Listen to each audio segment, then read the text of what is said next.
Are Americans prejudiced in their opinions about Africa? They most certainly are.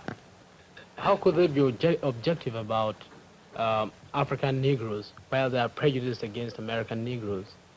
I disagree with you completely.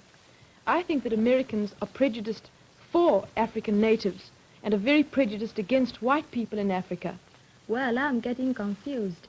How can Americans be for and against Africans at the same time? Well, if I say anything, I'm going to confuse you still more.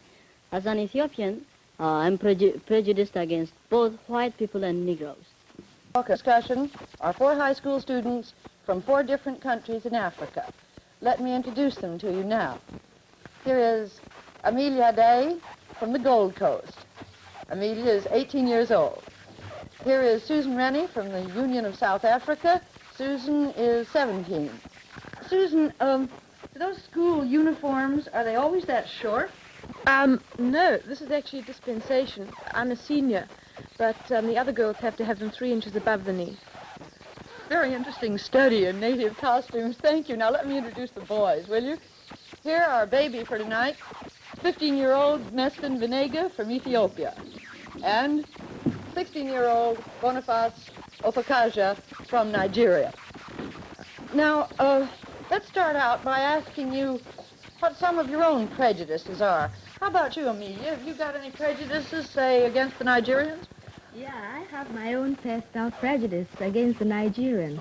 Coming from the Gold Coast, where there are many Nigerians, I think that I sometimes look down on the Nigerians as somewhat inferior to us. Because, you see, the Nigerians who come to the Gold Coast are mostly beggars. So that's my opinion about the Nigerians. This is funny. I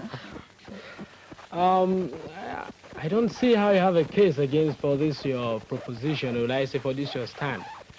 Actually, personally, I look towards the Gold Coast not as inferiors, but perhaps as people that are individualistic, are not working towards the communal effort or towards the welfare of the nation. They, of course, have made great strides because they are a very small country, and yet you have all these differences in their country. Nesbin, how about your prejudices? You admitted to several at the beginning. Well, as I told you before, we have also our own prejudices against the African Negroes. We consider them as inferiors. We have, of course, our own reasons for saying so. Well, what are they, Nesbin? Well, first thing, we consider ourselves to be of the lost tribe of Israel and not Negroes. It's only that our faces are burnt that we look like Negroes. And also, we've been ruling part of Africa for hundreds of years during the 16th century, and we ruled part of Egypt, Sudan, and as far down as Mozambique. Well, what about your prejudices against white men? Well, back home, if a woman marries a white man, she's considered mean, and when she dies, the priests never pray for her as they would do for any ordinary man. It's just considered as suicide. Why do you think they look down on the white people so much? Well, for the first reason, religiously they consider them unclean in heart because they eat pork, and that's prohibited in religion. Susan, you got any prejudices? Oh, I think I've got some pretty large prejudices. I think I'm very prejudiced against the foreign press, particularly the American press, because I've come up against a lot of discrimination myself while I've been here.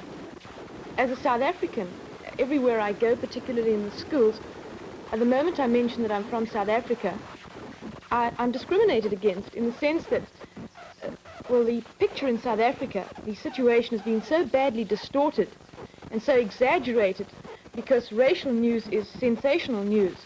And so journalists have so distorted the picture in South Africa that when I come over here, I'm looked down upon, and I've really felt this discrimination. I haven't been treated as just an individual and a human being, and I feel that the press is responsible for this. Well, I've been wanting to ask you a question for a long time.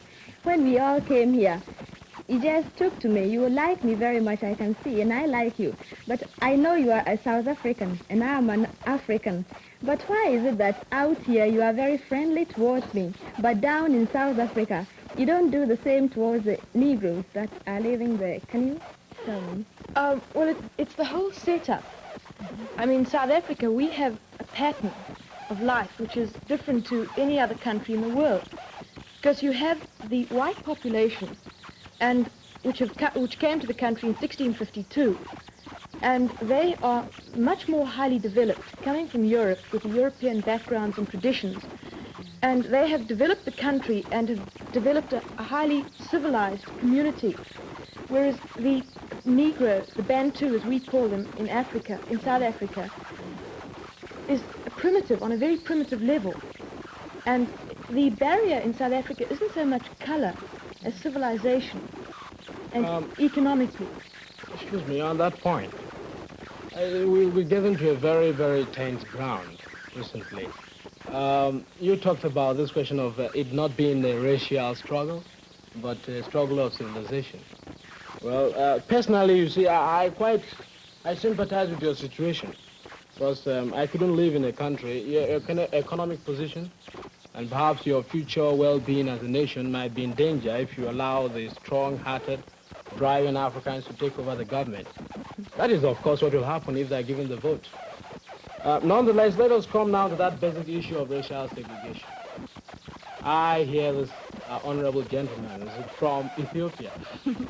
I think it's high time Ethiopians come to the side where exactly they are.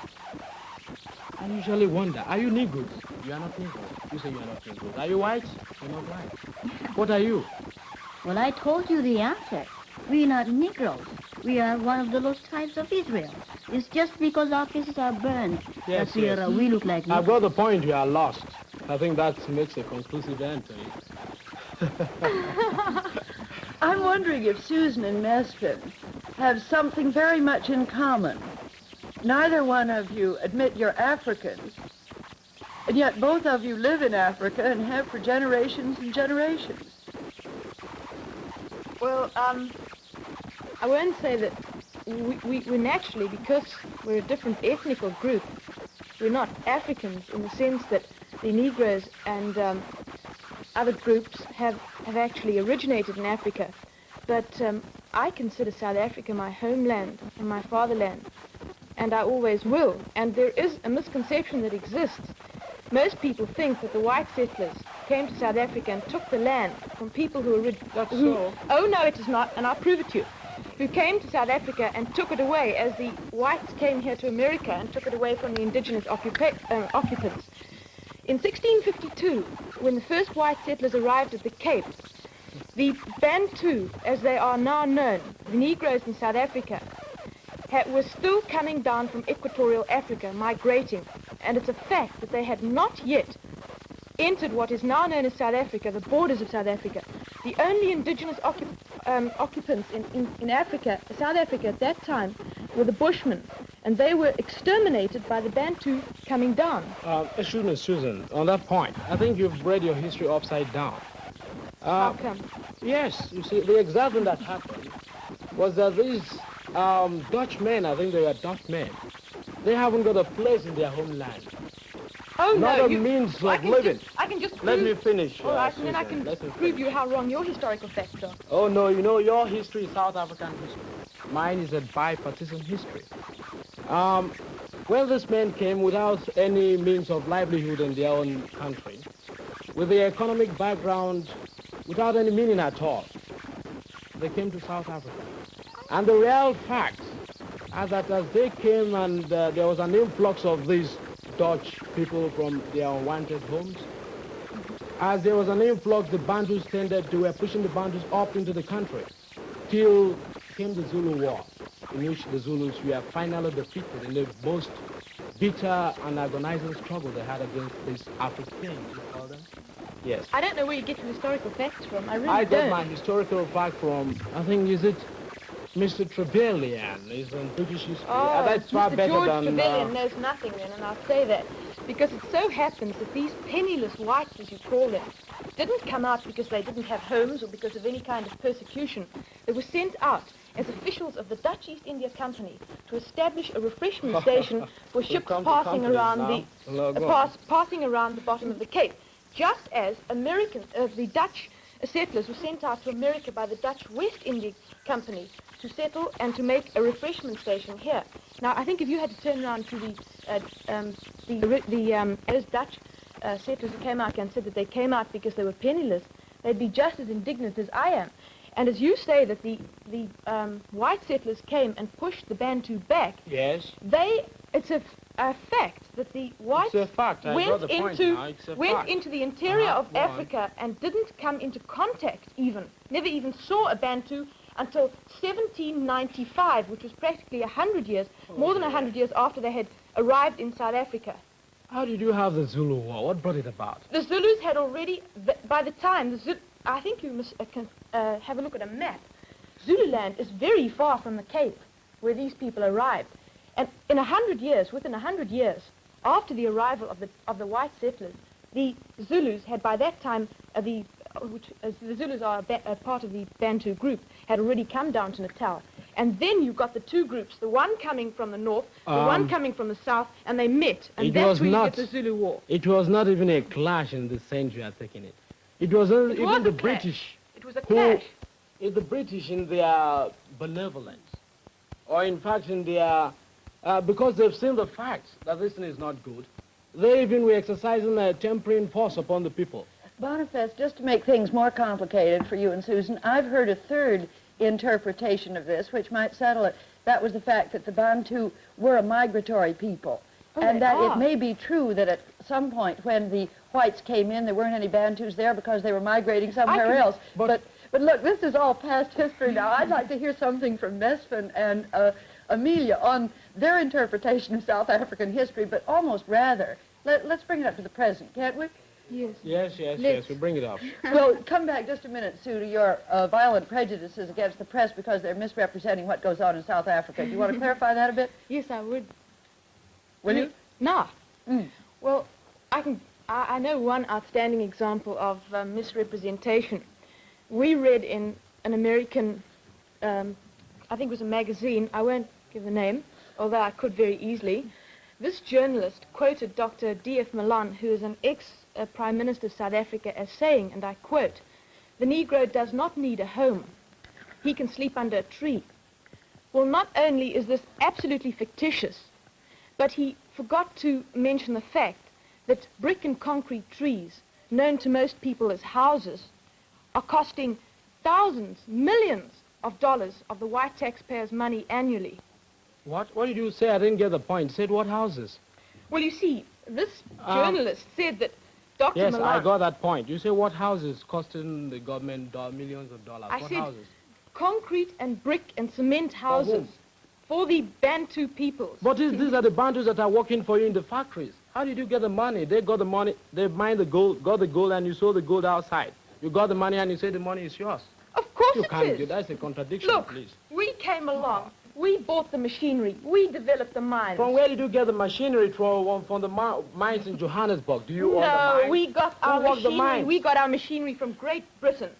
Who From worked- the money that was what was got with the diamonds and How did you get the diamonds out of the ground? No native labor there. How did you Boniface. get the diamonds out of the ground? They weren't dug out of the ground. They were alluvial diamonds. No native labor there, my boy. What do the natives do? You know what, Suzanne, one point you must get right down to the crux of the matter, is that in this country, the Africans are really the backbone of your economy.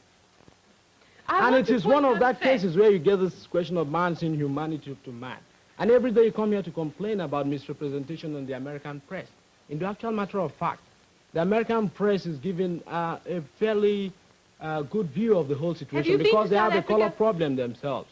Have you been to South Africa, my boy? I wouldn't even pay a penny to go there. Well, then, That's how for can sure. you talk? How can you talk? Because I have the facts. People come in there, get every people no means of living. How can I go there? I want a house, I want a home, I want position in society. Well, look, they're getting it. They're getting let's exactly what they want. I'd love to hear from Amelia and Mesfin what if their picture of South Africa is the same as Boniface's It is. should be the same weight.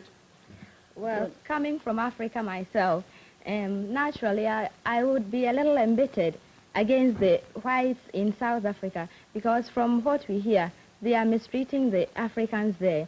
But personally, I have no preconceived ideas against the whites because, frankly, I haven't been there, and you can't always trust what you hear from people or what you read from the press. So I have no solid facts about South African problems. Actually, I myself am against the South Africans because, I mean the white people in the South Africa, because in whose house can one come and take away They haven't the taken away property? land. Because what they are doing now, the white people are mining and taking the property for themselves, and that's what they shouldn't do, because the native people who are living there, they should have what is the property of theirs. Well, actually, before I came from Ethiopia, I was reading about this in the press, and they were pretty hot about it. They were against the white people. The same thing could happen to them, of course. On this oppression business, if you say the Bantu in South Africa are oppressed, how do you account for this fact? That every year, regularly, hundreds of thousands of Bantu and Negroes from other territories adjoining South Africa, such as Portuguese, East Africa, etc., are invading our country illegally in spite of the laws. We've gone. Are they coming for oppression? They know what goes on in South Africa, and they come back year and year again. Those who have worked in South Africa and have been sent back, come back. Are they coming back to seek oppression? Your query, this does not answer what I am driving at. The Africans have the land. They were there before you. They do not have the land, and they were mine not the there gold. before us. All right, wait a minute, Susan. Let me get my point straight before you go. They mine the lands, they get the diamonds, you sell the diamonds outside. And when you get the diamonds, you say they are not to be given their own fair share of the quota. Have you read Cry the Beloved Country? Yes, I have. How? It's a one-sided Look, view. one-sided view, and it was written by an European. How could Europeans be having one-sided view about their own They're king and radicals in king? every nation. Radicals? You are radicals in South Africa, then? Oh, no, we're not. Look, Mesfin was just talking about, and all of you, about the importance of news about South Africa in the Gold Coast, in Nigeria, and in Ethiopia. I'm wondering whether news about racial problems in the United States also takes up a good deal of space in your countries. Does it in the Gold Coast? Yes, very, because after all, the Negroes come from the Gold Coast, and we feel very badly about what the Americans are doing to our Negroes. I know that one of my ancestors probably came here too, and from what I hear in the Gold Coast, the Americans don't give the Negroes a fair chance of activities here. For instance, they don't give the Negroes the same education as they give the white Americans. And also, for instance, a Negro wouldn't be permitted to go to ride on the same bus with a white man. As for me, I don't think that color, which is purely a natural thing, can be such a great bar to human understanding. And I think America is a democratic nation, as it calls itself. But this one thing really doesn't show it off very well as a democratic country. Amelia, you've been in the New York area for about a month now. Does the picture you had of America that you've just described correspond to what you've seen here in the schools and the communities you've been in? Well, when I came up here, most of the people in New York told me that segregation is only practiced in the South, but in the North, they have now begun to have integration. Well, I didn't think much about it, but one day after school, I went to a restaurant with a friend of mine, and she's an English girl, and we sat there and waited to be served by a waiter. Well, the waiter just came around, looked at us and passed us, and went around serving others who came in after us. Well, I knew at once what he was doing, but my friend didn't know it. So she walked up to the waiter and said, "Well, we've been waiting here so long, won't you serve us?" The waiter just looked at her hard and then looked back at me. And then I told the girl that we better leave the restaurant because I understood it. But the girl was shocked, but I wasn't surprised because that was what I was expecting to find. And How about Americans. you, Mesfin? Well, in my country... No, I mean your experience with segregation here. Have you had any? Well, when I came to America, I was in Dwightmore High School, and I went for a haircut in the city. I looked up for a barber shop. I went there, and they told me they were busy. I went to a second one. The same thing happened, and to a third one, too. How about Dwightmore? Are there any Negro students there? Well, there are quite a lot of them. In fact, about 3/4 Negroes in the school. And they are well treated as the other white people, and I'm happy about it. In fact, one of the vice president of the school is a Negro himself, Linton Marsh. How about you, Boniface? Have you met segregation at all here? I've not met it. I think they must be pretty lucky Because I've been looking forward to get this segregation against me, but I have not got it yet. It's an irony that the South African will get it and I wouldn't get it myself. Well, Susan really has felt some here. It's interesting that you're the only one who has not. Yes? What are we after now? I think we'll come back to this question of I think it was the United States racial problems. Well, I feel, of course, that the outlook here has continued to be better. You do? I do. But on the other hand, this racial segregation, which of course I do, and I'll always make that point clear, is an outcrop of insecurity in economic conditions, and also somehow low-pointed opinions and all that sort of thing. Provides other people with that same pretext by which they could criticize the United States. Asians and Africans can't understand why a country devoted to the greatest ideals of freedom and democratic government should expect to discriminate among their citizens. We didn't get to ask Sue whether in South Africa her newspapers play up racial news in America, too. Oh, yes, they played up a great deal. Well, naturally, we get all these stories about the riots at Clinton, Tennessee, and how they had to escort these people to school and bring out the National Guard and so on and so forth. Mrs. Waller, if I may interpret, Yes. I think there are more rats in the Johannesburg area, in the Negro area, than there are in Tennessee. Am I right, Susan? Oh, well, there are a couple of... Rats, yes. No, I wouldn't say riots. And wait a minute, in the Johannesburg area, you have only one telephone to the whole Negro population. Oh, That of- rubbish. Yes. Where do you get well, your facts from? Facts from books written uncountable times on South Africa. Well, that's We are not the only country in absolutely the world. ridiculous. That is Oh. absolutely ridiculous. And Absolutely true. I'll get this for you afterwards. There are not, I can All right, let me guarantee finish you- my question. One Let me telephone. finish my statement, please. No wonder people prejudice Let me with finish so my much telephone, ignorance. please. One telephone in the whole Johannesburg district. Why?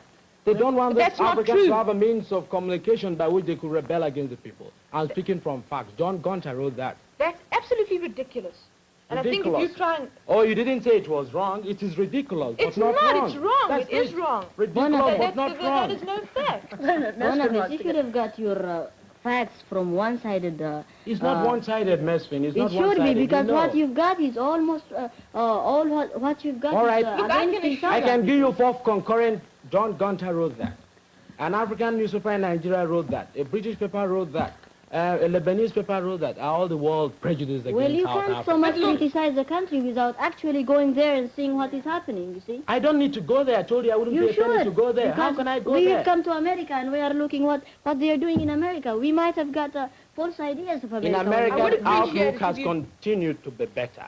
In South Africa, the outlook has continued to be worse. As a I matter of disagree fact- with And that you on exactly, that. I Ms. disagree Mesfin. with you. As a matter No, of that fact, we are exactly. progressing. Wait a minute, Susan. That exactly, Mesfin, is what, Susan, I think you better take care about this. When these Africans come to learn that they are really being discriminated, they are learning now. And when they rise, you know what has been imposed upon the people by law? Or what has been suppressed when you get the people really suppressed? When they rise, they shall throw away that same government.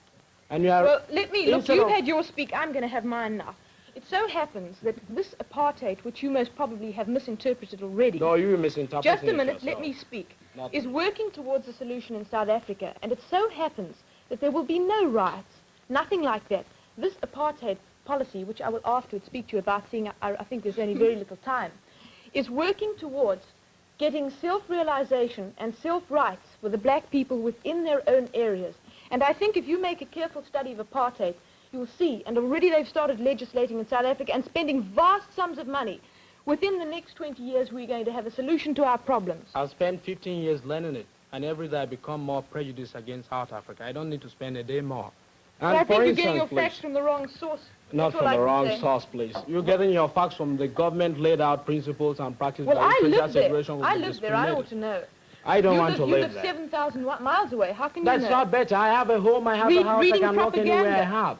Reading propaganda. Unfortunately, our time is running out. Let's put that down. I'm wondering if anybody's got a final word to say on the subject of prejudice and where they come from. Yes. Mesfin? Folks, I understand I'm becoming an African, I suppose. Well, and I think, Susan, I'm sure that government policies sometimes conflict because you and I get on so well together. And I'm sure that this time our governments are in the wrong. So if we get on together, I'm sure in the future they will try to understand each other better. Bonifay? I think the important thing to consider is whether on the balance, the direction in which a nation is going is the right one. If two different, even contradictory opinions or points of views can be hospitable, can be exist in hospitality in the United States. You're talking about Amelia's point at the beginning now. At the beginning, yes. Yes, when she said that Americans, she was confused because they could be pro and anti at the same time. Yes. Can have hospitality in the United States. This is progress. It may not be, it is not weakness. The dynamism of a democracy that dynamism gives of the hospitality yes. to 2 points of view. I'm sorry, that's all the time we've got. We'll be back again next